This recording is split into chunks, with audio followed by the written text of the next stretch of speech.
Hi everyone, ময়ূরীর কিচেনে আপনাদের স্বাগত জানাই। আজকে লাঞ্চ স্পেশাল চিকেন কারি। দেখতে থাকুন প্রথম থেকে শেষ পর্যন্ত। আশা করি ভিডিওটা ভালো লাগবে। প্রথমে চিকেনটা পরিষ্কার জলে ধুয়ে নেব, পরিষ্কার করে। তারপর উনুনে কড়াই বসিয়ে কড়াইটা গরম হয়ে গেলে পরিমাণ মতন সর্ষে তেল দিয়ে দেবো। এখানে একবারই সর্ষের তেল দেবো। দিয়ে গোটা জিরে, গোটা গরম মশলা, একটা শুকনো লঙ্কা কেটে দিয়ে একটু ভেজে নিয়ে আদা রসুন পেস্ট দিয়ে দিলাম পরিমাণ মতন, দিয়ে একটু ভেজে নেব। নিয়ে ওই চিকেনটা দিয়ে দেব। পরিমাণ মতন চিকেন নিয়ে নেবেন, নিয়ে ভালো করে তেলের সঙ্গে একটু মিশিয়ে নেব আদা রসুন পেস্টের সঙ্গে। এরপর আগে থেকে কেটে রাখা পেঁয়াজ, কাঁচা লঙ্কা, টমেটো দিয়ে দেব। প্রথমে পেঁয়াজ দিয়ে দেব, কুচিয়ে রাখা পেঁয়াজ। মাংস কষানোর সময় উনুনের আঁচটা মিডিয়াম টু হাই ফ্লেমেই রাখবেন। দেখুন একে একে সব কিছুই দিয়ে দিলাম, পেঁয়াজ, টমেটো, কাঁচা লঙ্কা, চেরা কাঁচা লঙ্কা। এখানে কাঁচা লঙ্কা ব্যবহার করেছি, আপনারা চাইলে শুকনো লঙ্কা ব্যবহার করতে পারেন। দিয়ে ভালো করে মিশিয়ে নিচ্ছি মাংসের সঙ্গে। দেখুন মিশিয়ে নেওয়া হয়ে গেছে। এবার একে একে মশলা ব্যবহার করব। আজকের চিকেনটা খুব দারুণ সুন্দর খেতে, এইভাবে একবার বানিয়ে খেয়ে দেখবেন। আশা করি আপনাদের ভালো লাগবে রেসিপিটা। এরপরে মশলা ব্যবহার করব।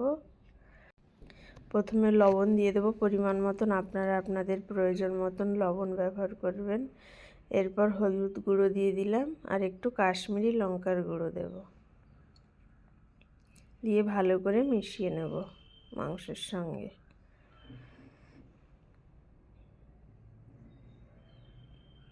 দেখুন এইভাবে খুন্তি দিয়ে মিশিয়ে নিচ্ছি।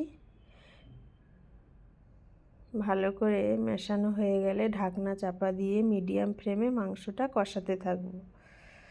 দেখুন সুন্দর করে মেশানো হয়ে গেছে সব টমেটো, কাঁচা লঙ্কা, পেঁয়াজের সঙ্গে, মশলার সঙ্গে। এরপর ঢাকনা চাপা দিয়ে মিডিয়াম ফ্লেমে মাংসটা কষাতে থাকবো। এরপর কেটে রাখা আলু দিয়ে দিলাম। এখানে আলুটা ভেজে ব্যবহার করব না, এখানে কাঁচা আলু দিয়েই মাংসটা আজকের করব।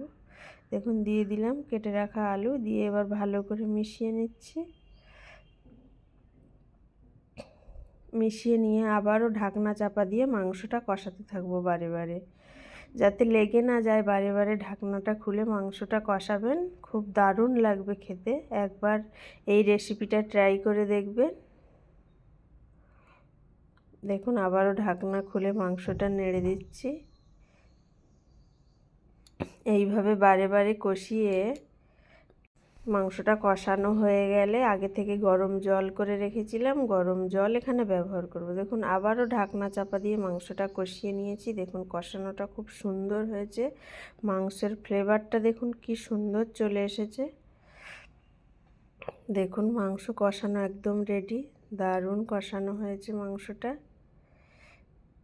এরপর আগে থেকে যে গরম জল করে রেখেছিলাম, ওই গরম জল এখানে ব্যবহার করব।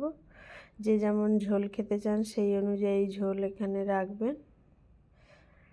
দেখুন আলুটাও 50% সেদ্ধ হয়ে গেছে। এরপর জল দিয়ে দিলাম। গরম জল দিলে মাংসের টেস্ট দ্বিগুণ হয়ে যায়। দেখুন জল দিয়ে এবার ঢাকনা চাপা দিয়ে ফুটিয়ে নেব মাংসটা। দেখুন মাংসটা ফুটে গেছে এবং আলুটা সেদ্ধ হয়েছে কিনা দেখে নিলাম। দেখুন ভালোভাবেই আলুটা সেদ্ধ হয়ে গেছে এবং মাংসটা রেডি হয়ে এসেছে। এবার লবণ কম হয়েছিল বলে লবণ ছড়িয়ে দিলাম, আপনারা আপনাদের প্রয়োজন মতন লবণ দিয়ে দেবেন। এবার গরম মশলা দিয়ে দিচ্ছি, যে যেমন ঝাল খেতে চান সেই অনুযায়ী ঝাল ব্যবহার করবেন। আর একটু কেশরি মেথি হাতে ঘষে দিয়ে দিলাম, মাংসের টেস্ট এতে খুব সুন্দর হয়। কেশরি মেথি দিয়ে একবার খাবেন, যদি কোনো দিন না দিয়ে থাকেন চিকেন কারিতে একবার দিয়ে দেবেন। এরপর নেড়ে চেড়ে নামিয়ে নেব। আজকের রেসিপিটা যদি আপনাদের ভালো লেগে থাকে তাহলে অবশ্যই লাইক, কমেন্ট, শেয়ার করবেন। আপনারা সবাই ভালো থাকবেন। ফেসবুক থেকে দেখলে পেজটা ফলো করে নেবেন, ইউটিউব থেকে দেখলে চ্যানেলটা সাবস্ক্রাইব করবেন। আজকের মতন টাটা বন্ধুরা।